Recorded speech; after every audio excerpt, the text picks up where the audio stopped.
earlier this year, had the opportunity, like I do every year, to fish with Captain Brandon Branch. And we did a show in Steinhatchee, Florida, and it turned out to be one of the most epic episodes of FlatsClass, maybe of all time. Well, him and I were at a local tackle store here in Crystal River at Sodium Fishing, and we were just having a powwow with John and Casey there, and said, if you get stuck or something like that and you want a good show that we could do with maybe a bass bait or something unusual, he goes, you might want to go back to Steinhatchee and try that, because I've been having a lot of luck with spoons and blade baits like chatterbaits and stuff like that. I go, will they hit a spinnerbait? He goes, I think they will.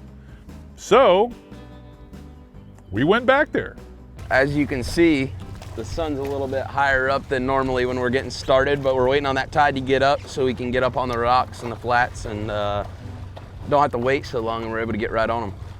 Well, and today I want to try out a brand new spinnerbait that we actually launched at last year's iCast, and I want to see if we can catch the fish on bladed baits. I've got a couple of soft plastics for backups, but between the Aquadream spoons and the new Bullseye spinnerbait, I got a good feeling about this. I think we'll be able to make something work. Big redfish, hopefully some trout, a little mixed bag. I and definitely think we can get some big trout, especially with those soft plastics I brought. We're gonna make a pretty long run up to the north today. We're gonna run 15 to 18 miles before we start fishing, so it should, it's gonna be a little bit of a ride, but it'll be worth it once we get there. And I haven't fished that far north before, so it'll be something different. Absolutely.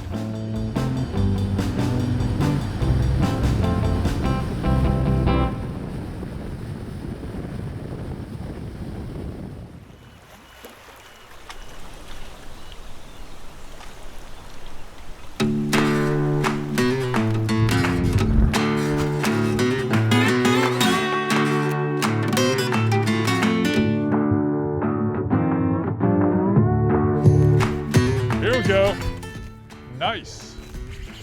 Digging like a red. One of the biggest keys today, we were having to work it really slow. You wanted to roll that spinnerbait right on the bottom. We got hung a lot, but that was just a part of it. You just wanted to keep, you can pop those spinnerbaits off, so you just wanted to keep it moving really slow, and it made a huge difference, because you would feel the first couple bites and you'd really have to wait for them to bite it. They were biting a little bit off, but if you just be patient and let them bite it, you'd get them. I think hit it 4 or 5 times before he got a hold of it. I wonder if he bounced that spinner on it a few times.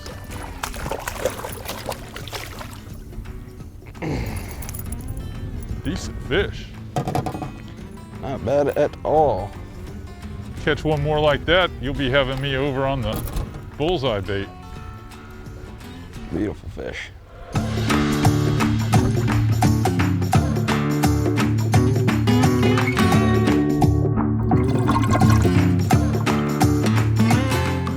Fin touched the water and he was gone. He took off like a bat out of hell.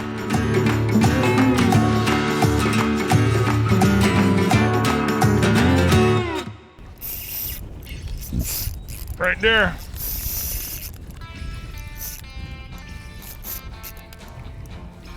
I mean, he just absolutely stopped it. Woo! This is a good one. I'm gonna help you land that one, all right? Yeah. The one behind him was even bigger. I saw the one behind him. He was even bigger than him by a couple inches. Yeah, I was gonna say 5 or 6 inches bigger. I'm gonna try to get him on this side if I can.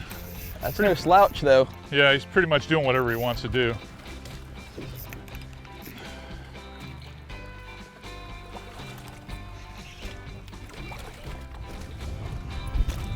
Woo! Nice one. Oh. There's a top slaughter.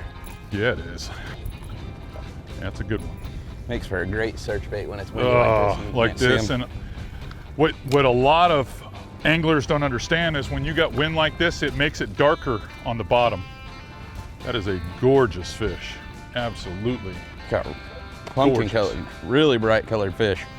I find when they're really bright like that, that means they're feeding. I mean, those dark fish that are just laying on the bottom, these ones that are really bright like that. And this lit up tail. Water's got a little tannin stain to it. Yep. Boy, it's beautiful. Gosh, they don't get any better looking than that.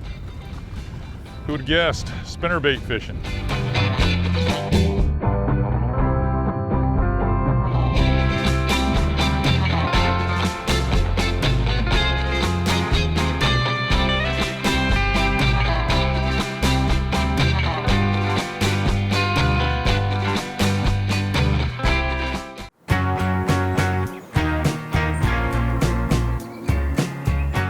this time, even though it was just a few months apart, this time when we went to Steinhatchee, Florida, the cool thing about it is the conditions were totally different. Now we're fishing a time when it's warmer and it's way windier and the tide is much higher. The spinnerbait was really a good call, a smart call, because it allowed us to, in that depth of water with those type of windy conditions, really expand the strike zone and really cover a ton of water and still catch fish. Hey, right there, you see the water shaking?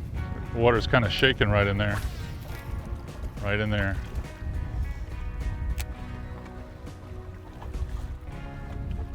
Got him. I told you. Called that. I told you. You seen that fish? Even with this chop, if you look for that little tiny shake. Yeah, just something that's going against the grain. I cranked that thing like 2 times and Yeah. he just You were in, I knew you could reach him. keeps trying to dig his head in there and get on them rocks. I'm gonna come underneath you there real quick. Okay. Nope, maybe Nope. not. It's going back that way.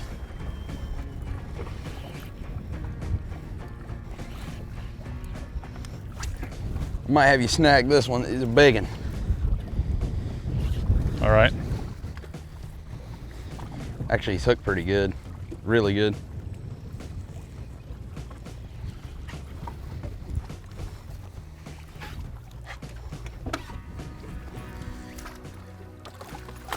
Man, he fills the net. Absolutely fills the net. That is an over there. That's a good one. Yeah. What a fish. That is a stud. That is what I'm talking about. That is a good heavy fish. I mean, lots of strong, flexing going on right now. I mean, he's fresh. Absolutely fresh. It doesn't get any better than that right Yeah, there. it I can does not. assure you. Awesome. All right, and he's gonna go.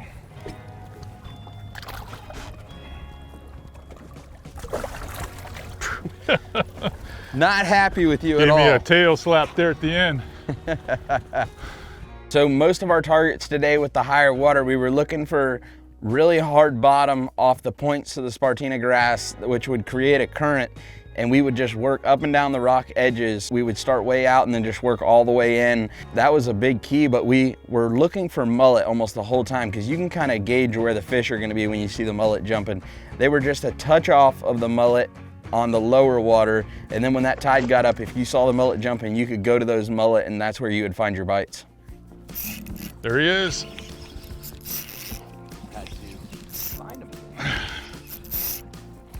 Whoa! Like I said, spinnerbait, pretty doggone good search bait, especially in these conditions. We're fishing primarily about 3 feet of water, and we're slow rolling it so it makes contact with the rocks on the bottom. And I mean, it's been pretty regular today. Hammering them pretty good. It's kind of cool to watch them swimming around with a spinnerbait in their mouth. You might ask what trailer we're using. We're using a 3-inch Z-Man minnows. This is the bad shad color.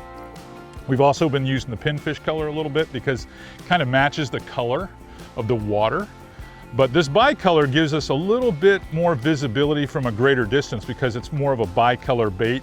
There's a lot of blue and pink and a lot of glitter in this, gives it a very scaly, fishy look, but you get plenty of throb from that spoon. So I'm gonna put this guy back in the water. I'm gonna get back after it.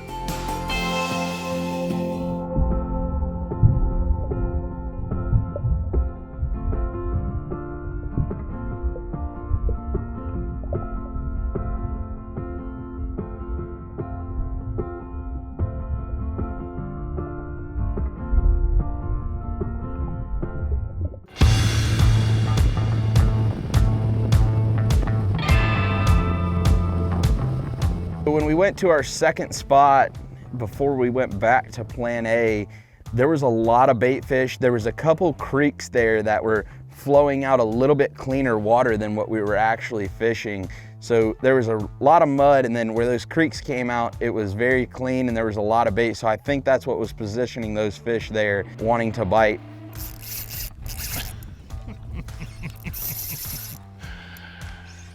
You almost like you have to walk them on the hook. What do you have? You ain't gonna believe this. I have a triple tail. I have a triple tail. I can see him jumping, man. Oh. That's our sight fishing fish, and you don't even sight fish them. You just blind cast them here. Oh my. I was just asking you something like that the other day. Got him on the goat too. Yeah, got him on a bass bait. Well, these are both bass baits. All right, this is a combo right here. No doubt about it. Black and red, roulette fishing. Oh. Black and red. My guys at Z-Man, when they find out that they built that bait for greenfish, I can put him back in, and you ended up catching the blackfish, they are gonna be like, what? That's awesome. That's awesome.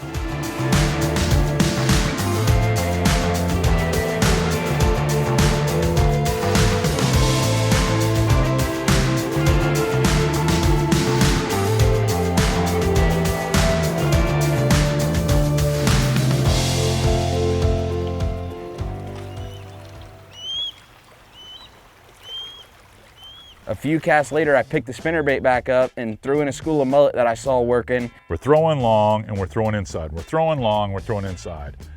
And I'm fighting a fish, and I just release the fish, and he throws inside, and it hits the bank, falls off the bank, and he's reeling it, and bam, hits it, and it runs. And he goes, I don't think this is a redfish. And if it is, it's the biggest redfish we've caught. Clobbered it. Biggie? I don't know what I've got here. If it's trout, you better get the net. I'd like to see that happen. Of course, you have been known to catch stuff that we don't know what it is. What the is this? It's huge, whatever it is, I'm telling you. I just seen it. All right, let's find out what it is. It's not, or it didn't have a red back, I promise you.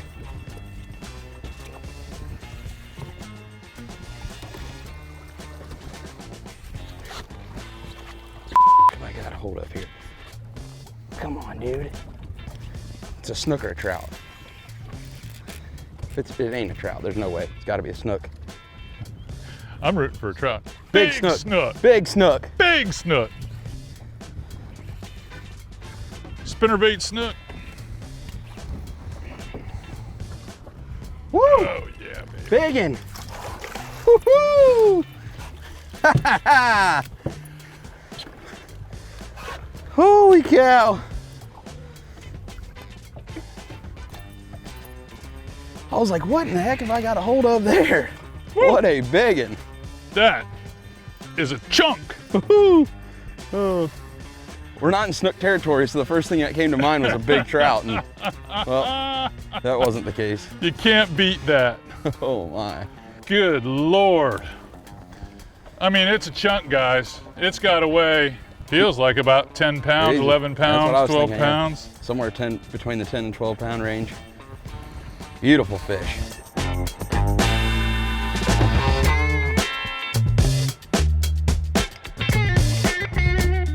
I think he was 33 or 34 inches. And for how far north we are, that is a big surprise to me. I've never seen one this far north. So that's a good sign that these fish are really being able to adapt to the weather and climate changes and things like that, and they're moving further north, and it's gonna be a great fishery here in a few years, I'm sure. Who would believe that you could catch a snook on a spinnerbait? It's unbelievable. Unbelievable.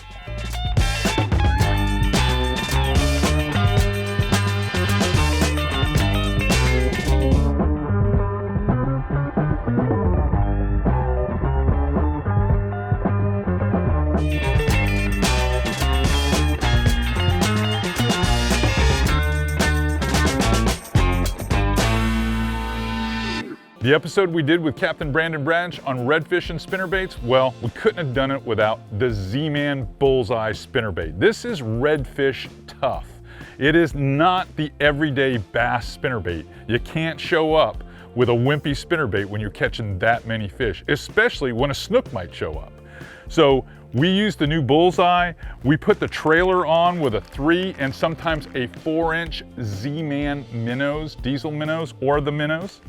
And I've got that rigged up on one of my favorite rods, the Shimano Terramar XX. Now, there's 2 rods that we use. We use the Shimano Terramar XX in the medium action in the 7-foot and in the 6'9". Now, the 6'9" has a little bit more thump to it. And what I mean by that, it's a little heavier action really than a medium action. It feels heavier and it allows you to drive the bait, the bulky baits through the wind. Does a really good job. Great for hook sets. I have this Cronart, this is the 150 HG. I have this loaded up with 20-pound Power Pro braid. That's what I prefer to throw on most of these low profile bait casting setups. We also use the Corrado DC, which is an excellent reel, especially for you guys just getting in to swinging a bait casting rod, because it virtually eliminates probably 75% of the backlashes you're gonna have. So when you're challenged with tough conditions, fish are spread out because the tide's higher, or you've got windy conditions where you really need to broadcast a flashy bait, nothing is going to outfish a Bullseye spinnerbait. I hope this puts more fish in your boat.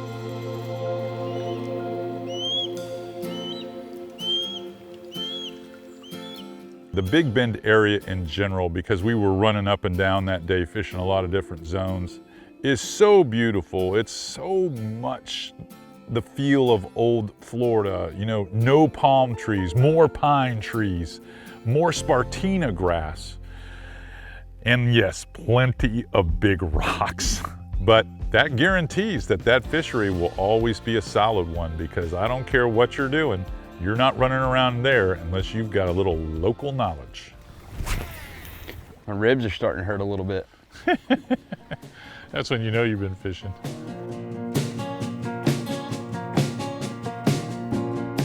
Got one good bite, big one. All right, I'm going in behind you to see if we can Power double pull up. down too if you can. Which way is he running? He's just kind of right here in front of me, just Okay. wallering, trying to get his head in the ground. That's a good one. Come back right here. That's a good one. He's gonna do what he wants to do. My bad. He blasted that. I'm gonna throw it right back in and see if I can get him. Yep, go right ahead. And he didn't get the steal. Got him. There we go. That's what I'm talking about. Double header, baby. I'm gonna come underneath you. That's gonna be a good one. Hell yeah. That is what I'm talking about.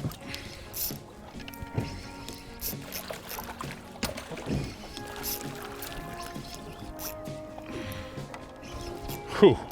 Begging? Yeah, good one. I don't want to let him get his head down. That first retrieve, I felt him bump it, and I knew he was right there. I tell every client to reel your tip down to the water so you have control over the fish, and I'm not even taking my own advice. Some days. I hate when you get up high on them, you can't control them, but if you can keep that tip low to the water, you can control the fish. It's a good one. He didn't like, he saw blue coming. All right, Bullseye is right on target, huh? Today it is. Bullseye's right on target today. As to last time we were here, it's really scattered them out and made a difference. Honestly, Captain, I think this is the best way to end it. I mean, we double up with 2 top of the slot, if not bigger than slot fish. I think this is where we call it a day. Absolutely. I mean, it's been unbelievable. It has. I mean, I just wanted to go test drive these spinnerbaits because I really haven't got to use them. And if you go test drive them in Louisiana, you're going to catch fish. yeah. You need to test drive them in Florida waters, and I think today we hit the target just perfectly. That's exactly right. let's put them in, and then let's think about going and getting something to eat. Or a cold beer. Or a cold beer. Both of them will work. Brandon Branch is the guide that does not look forward to the time when the boat goes back on the trailer. He loves it from the second he hears it roll off and the transom splashes into the water, and he loves it the whole day. And the worst sound he has is when the winch is going and you're winding it up again, because he knows he's got to go home and he can't fish until the next morning. He's that guy, and he's driven. And we always have unbelievable episodes when Brandon's part of the show. And people in my profession, we've been doing this for so long, there's an intuition when we know who the next guys are. Brandon Branch is one of those anglers who's one of the next guys. And you want to help them get to the next level. I mean, you want to pick the guys that are going to eventually replace you. Brandon's one of those guys that a lot of you guys that enjoy FlatsClass will enjoy watching Brandon, whether it's on streaming television or YouTube or whatnot. You'll be sold.